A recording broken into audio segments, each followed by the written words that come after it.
ಸ್ನೇಹಿತರೆ ನಮಸ್ಕಾರ. ಸ್ವಾಗತ ಸುಸ್ವಾಗತ ನಿಮ್ಮೆಲ್ಲರಿಗೂ.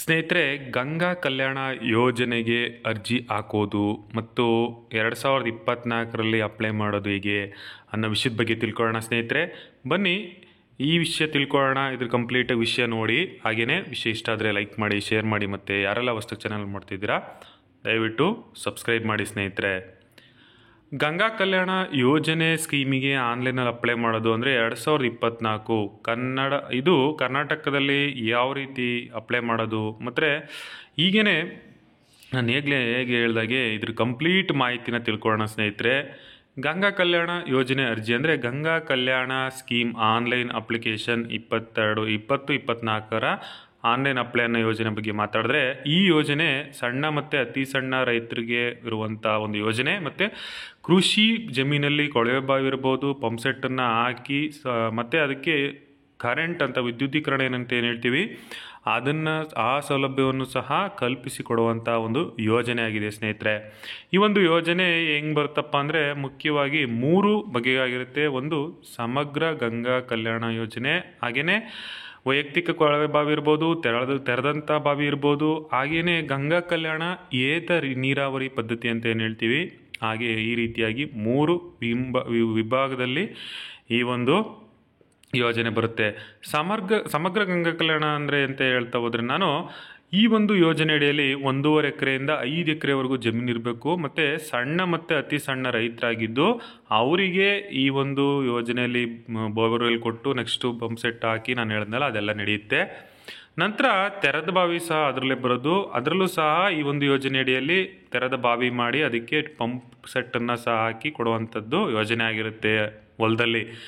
ಒಟ್ಟು ಘಟಕದ ವೆಚ್ಚ ಸುಮಾರು 1.5 ಲಕ್ಷ ಇದ್ದು, ಇದರಲ್ಲಿ 1 ಲಕ್ಷನ ತೆರೆದ ಬಾವಿ ತೋಡೋದಕ್ಕೆ ಮತ್ತು 50,000ನ ಪಂಪ್ ಸೆಟ್ ನಾನು ಆಗಲೇ ಹೇಳಿದಾಗೆ ಡೀಸೆಲ್ಲು ಮೋಟ್ರ್ ಇದೆಲ್ಲ ಹಾಕೋದಕ್ಕೆ ಕೊಡ್ತಾರೆ. ಸ್ನೇಹಿತರೆ, ಈ ಒಂದು ಯೋಜನೆ 3ನೇದು ಬಂದು ನಾನು ಆಗಲೇ ಹೇಳಿದಾಗೆ ಗಂಗಾ ಕಲ್ಯಾಣ ಏತ ನೀರಾವರಿ ಯೋಜನೆ ಅಂತ ಹೇಳಿದ್ರೆ, ಇದರಲ್ಲಿ ನಾವು ನೋಡ್ಬೋದು ತೆರೆದ ನದಿ, ತೊರೆ, ನಾಲೆ ಈ ಅಕ್ಕಪಕ್ಕ ಎಲ್ಲರೂ ಜಾಗ ಇದ್ದರೆ ಅಲ್ಲಿ ಪಂಪ್ ಸೆಟ್ಟನ್ನು ಹಾಕಿ ಹಾಗೆಯೇ ವಿದ್ಯುದೀಕರಣ ಮಾಡಿ ವಿದ್ಯುತ್ ಸಂಪರ್ಕ ಕೊಟ್ಟು ಮಾಡುವಂಥದ್ದು. ಈ ಒಂದು ಯೋಜನೆ ಎಲ್ಲೆಲ್ಲಿ ಇರುತ್ತಪ್ಪ, ಯಾವ್ಯಾವ ನಿಗಮ ಅಂತ ಮಾತಾಡ್ತಾ ಹೋದರೆ, ಮೊದಲನೇದಾಗಿ ಡಾಕ್ಟರ್ BR ಅಂಬೇಡ್ಕರ್ ಅಭಿವೃದ್ಧಿ ನಿಗಮ ಅಥವಾ ADCL ಅಂತ ಏನು ಹೇಳ್ತೀವಿ ಇಲ್ಲಿ ಬರುತ್ತೆ. ಇದು SC ಅಥವಾ ಶೆಡ್ಯೂಲ್ ಕ್ಯಾಸ್ಟ್ ಅಂತ ಏನು ಹೇಳ್ತೀವಿ ಆ ಒಂದು ಜನಾಂಗದ ಉಪಯೋಗಕ್ಕೆ ಬರುವಂಥದ್ದು. ಸ್ನೇಹಿತರೆ, ಇನ್ನು ಮುಖ್ಯವಾಗಿ ಮಾತಾಡಬೇಕು ಅಂದರೆ ಕರ್ನಾಟಕ ಮಹರ್ಷಿ ವಾಲ್ಮೀಕಿ ಪರಿಶಿಷ್ಟ ಜಾತಿಯ ಪಂಗಡ ಅಂತ ಹೇಳ್ತೀವಿ ಅಲ್ಲಿ ದೇವರಾಜ ಅರಸು ನಿಗಮ, ಅದೇ OBC ಅಂತ ಏನು ಹೇಳ್ತೀವಿ ಅಲ್ಲಿಗೆ. ಮತ್ತು KMDC ಕರ್ನಾಟಕ ಅಲ್ಪಸಂಖ್ಯಾತರ ನಿಗಮ, ಹಾಗೆಯೇ ಕರ್ನಾಟಕ ವಿಶ್ವಕರ್ಮ ಸಮುದಾಯಗಳಿಗೆ ಅಲ್ಲದೆ ಇಷ್ಟು ಒಂದು ಅಭಿವೃದ್ಧಿ ನಿಗಮಗಳ ಅಂಡರಲ್ಲಿ ಈ ಒಂದು ಯೋಜನೆಯಲ್ಲಿ ಕೊಡ್ತಾರೆ. ಸ್ನೇಹಿತರೆ, ಇದು ಅಲ್ಲದೆ ನೆಕ್ಸ್ಟ್ ಇನ್ನೂ ಸುಮಾರು ಈ ಒಂದು ನಿಗಮಗಳು ಬರುತ್ತೆ. ಅವು ಯಾವುದಪ್ಪ ಅಂದರೆ ಕರ್ನಾಟಕ ಭೋವಿ ಅಭಿವೃದ್ಧಿ ನಿಗಮ, ಕರ್ನಾಟಕ ಆದಿಜಾಂಬವ ಅಭಿವೃದ್ಧಿ ನಿಗಮ, ಹಾಗೆ ನಿಜಶರಣ ಅಭಿವೃದ್ಧಿ ಅಂಬಿಗರ ಚೌಡಯ್ಯ ಅಂತ ಏನು ಹೇಳ್ತೀವಿ ಆ ನಿಗಮ, ಹಾಗೆಯೇ ಉಪ್ಪಾರರ ನಿಗಮ ಅಂತ ಏನು ಹೇಳ್ತೀವಿ ಇಷ್ಟೊಂದು. ಮತ್ತು ಇನ್ನು ಯಾವ್ಯಾವ ನಿಗಮಗಳು ಇದ್ರ ಒಳಗಡೆ ಬರುತ್ತೆ ಅಂದರೆ ಕರ್ನಾಟಕ ಒಕ್ಕಲಿಗ ಸಮುದಾಯ ಅಭಿವೃದ್ಧಿ ನಿಗಮ, ಕರ್ನಾಟಕ ವೀರಶೈವ ಲಿಂಗಾಯತರ ನಿಗಮ, ಕರ್ನಾಟಕ ಮರಾಠ ಸಮುದಾಯ, ಕರ್ನಾಟಕ ತಾಂಡ ಅಭಿವೃದ್ಧಿ ನಿಗಮ, ಮತ್ತು ಅರೆ ಅಲೆಮಾರಿ ಅಭಿವೃದ್ಧಿ ನಿಗಮ KAAD ಅಂತ ಏನು ಹೇಳ್ತೀವಿ. ಇಷ್ಟು ನಿಗಮದ ಇದರಲ್ಲಿ ನಾವು ಸೌಲಭ್ಯನ ಪಡಿಬೋದು. ಸೌಲಭ್ಯ ಪಡೆಯೋದಕ್ಕೆ ಬೇಕಾದಂತಹ ಅರ್ಹತೆಗಳು ಏನಪ್ಪ ಅಂದರೆ, ಈಗ ಒಂದು ಸೌಲಭ್ಯ ಅಂದರೆ ಅದಕ್ಕೆ ಆದಂಥ ಒಂದು ಮಾನದಂಡ ಇರುತ್ತೆ. ಆ ಒಂದು ಮಾನದಂಡಗಳು ಏನಂತ ನೋಡ್ತಾ ಹೋದರೆ ಸ್ನೇಹಿತರೆ, ಮುಖ್ಯವಾಗಿ ಕರ್ನಾಟಕದ ವ್ಯಕ್ತಿ ಆಗಿರಬೇಕು, ಅರ್ಜಿದಾರರು ನಿಗದಿತ ಜಾತಿಗೆ ಸೇರಿದವರಾಗಿರಬೇಕು, ಮತ್ತು ಸಣ್ಣ ಮತ್ತು ಅತಿ ಸಣ್ಣ ರೈತರ ಪ್ರಮಾಣ ಪತ್ರ ಹೊಂದಿರಬೇಕು. ಅರ್ಜಿದಾರರ ಇದರಲ್ಲಿ ಯಾರೂ ಗೌರ್ಮೆಂಟ್ ಕೆಲಸದಲ್ಲಿ ಇರಬಾರ್ದು.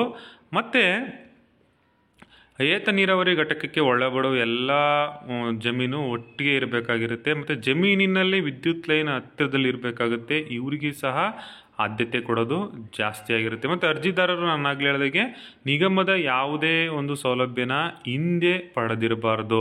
ಅಂದರೆ ಇವಾಗ ಅಪ್ಲೈ ಮಾಡಬೇಕು ಅಂದರೆ ಅವರು ಯಾವುದೇ ಈ ಒಂದು ನಿಗಮದಲ್ಲಿ ಒಂದು ಸೌಲಭ್ಯನ ಮೊದಲು ಪಡೆದಿರಬಾರ್ದು. ಸ್ನೇಹಿತರೆ, ನೆಕ್ಸ್ಟು ಅರ್ಜಿ ಸಲ್ಲಿಸಬೇಕಾದ್ರೆ ಬೇಕಾದಂಥ ಮುಖ್ಯವಾದಂಥ ದಾಖಲೆಗಳು ಯಾವುದು ಅಂತ ನೋಡ್ತಾ ಹೋದರೆ ಸ್ನೇಹಿತರೆ, ನಾವು ಯಾವ್ಯಾವ ದಾಖಲಾತಿಗಳು ಮುಖ್ಯವಾಗಿ ಬೇಕು, ನಾವೊಬ್ಬ ವ್ಯಕ್ತಿ ಒಂದು ಜನ ಅರ್ಜಿ ಸಲ್ಲಿಸಬೇಕು ಈ ಯೋಜನೆಗೆ ಅಂತ ನಾವು ನೋಡ್ತಾ ಹೋದ್ರೆ, ಮೊದಲನೇದಾಗಿ ಏನು ಬೇಕಾಗುತ್ತೆ, ಭಾವಚಿತ್ರ ಬೇಕು, ಅಂದರೆ ಫೋಟೋ ಬೇಕು, 2 ಫೋಟೋ, ಜಾತಿ ಪ್ರಮಾಣ ಅಥವಾ ಆದಾಯ ಪ್ರಮಾಣ ಪತ್ರ ಬೇಕು, ಪಡಿತರ ಚೀಟಿ ಬೇಕು, ಗುರುತಿನ ಚೀಟಿ ಬೇಕು, ಅಂದರೆ Aadhaar card, ration card, voter I D, PAN card ಯಾವುದಾದ್ರು ಸರಿ, ಮತ್ತು ಇತ್ತೀಚಿನ ಪಾಣಿ ಅಥವಾ RTC ಭೂಮಿ ನಕ್ಷೆ ಅಂತ ಏನು ಹೇಳ್ತೀವಿ ಅದು, ಕೃಷಿ ಪಾಸ್ಪುಸ್ತಕ ಅಥವಾ ಸಣ್ಣ ನೀರಾವರಿ ಹಿಡುವಳಿದಾರರನ್ನ ಒಂದು ಪ್ರಮಾಣ ಪತ್ರ ಇರಬೇಕು, ನೀರಲ್ಲೂ ಬಳಸೋದಕ್ಕೆ ಒಂದು ಪ್ರಮಾಣವಾಗಿ ಇರಬೇಕು, ಅಂದರೆ ಲೈಸೆನ್ಸ್ ಇರಬೇಕು, ಬೋರ್ವೆಲ್ ಲೈಸೆನ್ಸು, ಹಾಗೆ ಸ್ಥಳೀಯ ವಿದ್ಯುತ್ ನಿಗಮ ನಿಯಮತೆಯಿಂದ ಅನುಮತಿನ ಪಡ್ಕೊಂಡಿರ್ಬೇಕು ಸ್ನೇಹಿತರೆ. ಇಷ್ಟು ಬೇಕಾಗುತ್ತೆ.